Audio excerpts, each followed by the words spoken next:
We're talking about today about increasing the unemployment compensation. The problem is they haven't funded it. The federal government has paid $100 billion since 2008 to fund unemployment. But where's that money coming from? They're not cutting anywhere else to fund that. And until we stop the hemorrhaging in regards to actually spending money and looking at legitimate cuts across the board, and I'm talking about every item within the federal budget being cut by 10%. If you look at departments and say, if we cut your budget by 10%, we don't want you to cut services, but we want you to continue on, but we want you to cut 10%. You can do that just because of the waste and fraud within the budget systems of the United States of America. Just as we found in local governments, and we're doing it today in almost every county in the state of Florida. Mr. Sager, 1 minute. For generations, we've heard politicians come before us and speak of this issue. We got to cut spending. And for generations, we have elected them and sent them to Washington, and they've done nothing but increase spending. Until it's time to campaign again, and they get back on our television screens and they say we need to cut spending. The first thing we're going to do to correct this problem is we're going to implement the fair tax. I will champion that cause, and the new Republicans that we're sending to Washington will be unafraid to co-sponsor it with me. Then we're going to do something a little different. We are going to work with the coalition of folks that we have been working with for the past year across our country to draft a bill. I will sponsor that bill. And we will take the ability for the executive branch to write checks in your name away from them and put it back in Congress, where it constitutionally belongs. We cannot cut spending until we first know where your money is being spent. And that is the main problem in Washington, D.C. today. Sheriff Nugent, would you like 30 seconds on that? It's like everything else, you need to audit each department so we know where the money's going. Right now, today, money isn't spent unless Congress appropriates it. You can pass a law like Obamacare.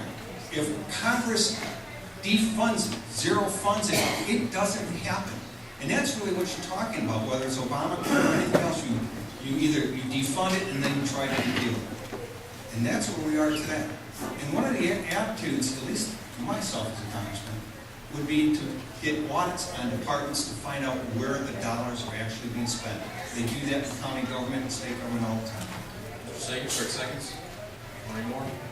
Good to go. All right. Mr. Sager, President Obama signed the financial overhaul package into law this week, even as John Boehner was calling for its repeal. Its repeal. Leaving aside for a moment the fact that the new law does not address at all Fannie Mae and Freddie Mac, do you agree with Boehner on the repeal? If so, what are some of the law's worst excesses? I do agree with Mr. Boehner. It is one of the biggest intrusions into the private sector that we have seen in our lifetimes. I watched Mr. Gibbs on TV today give his press conference, look at the press corps and into the eyes of the American people, and said, finally, the federal government will have the ability, if your company gets too large, and if the board of unelected officials decides it's so, we will be able to liquidate you. There is nothing about that statement that represents the United States of America. The federal government does not have the authority to liquidate companies, and that is a horrifying concept. Thank you, Mr. Sager. Sheriff Nugent, 1 minute. When you talk to bankers, local bankers in the community, this is going to stop them from lending money. And right now, we need to be lending money so we can have aggressive growth, particularly in the business community and our manufacturing community and our small businesses. What we've done today, what they've passed, they're patting themselves on the back. The problem is they're trying to regulate things that they're talking a good game, as politicians do in D.C. They pat themselves on the back and say, listen, we've taken care of the issues, don't worry about it. The problem is they haven't taken care of the issues as it relates to derivatives or any other form of just, it's gambling with our money. And they're allowing banks to do that. But what they didn't do is they didn't help the small bankers. And the bankers that didn't get themselves in trouble, it wasn't Citibank, it wasn't the large commercial lenders.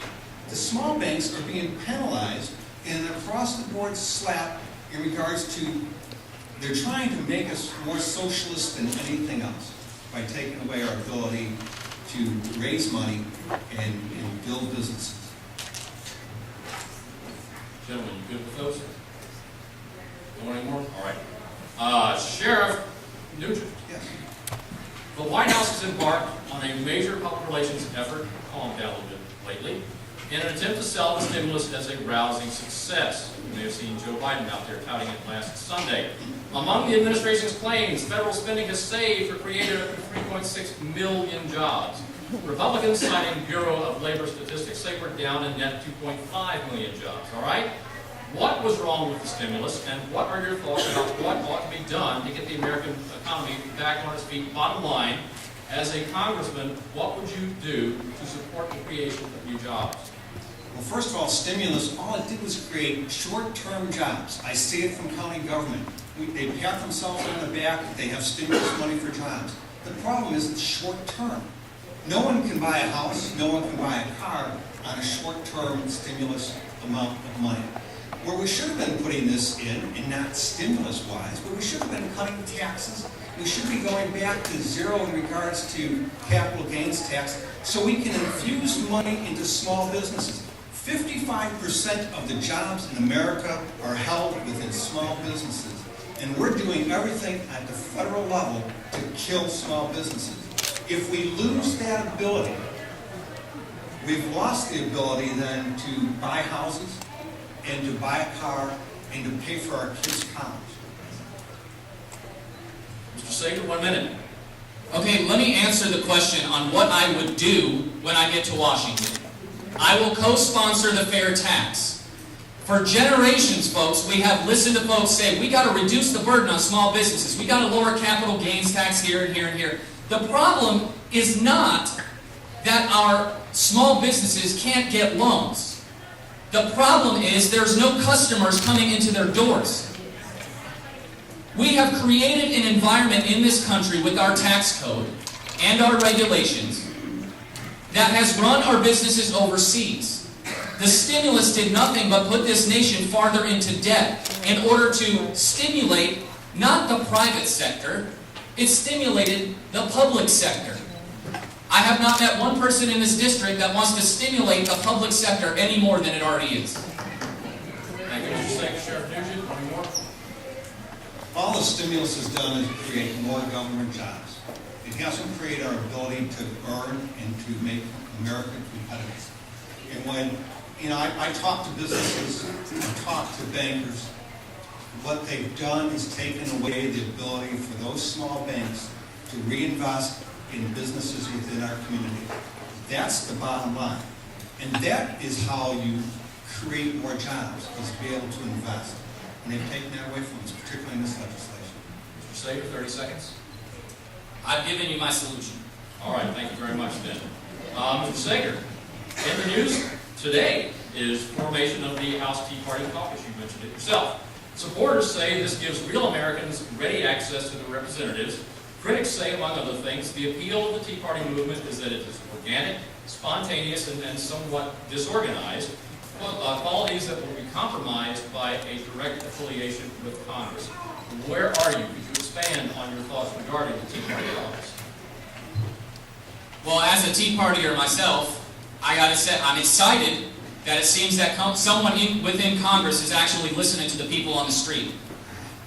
I find it a bit sad that they had to form a caucus in order to put forth a platform that we're now going to start listening to you. Think about it. Your representatives are supposed to be representing you. Their doors are supposed to be always open. They represent you. I don't think we need a special caucus to do that, but I'm very excited that they have. Now, what they do with it is going to be the next question. And I look forward to working with them in order to make that Tea Party caucus into something that can actually be a group of people that stands together and becomes a new conservative voting bloc, the new Republican voting bloc.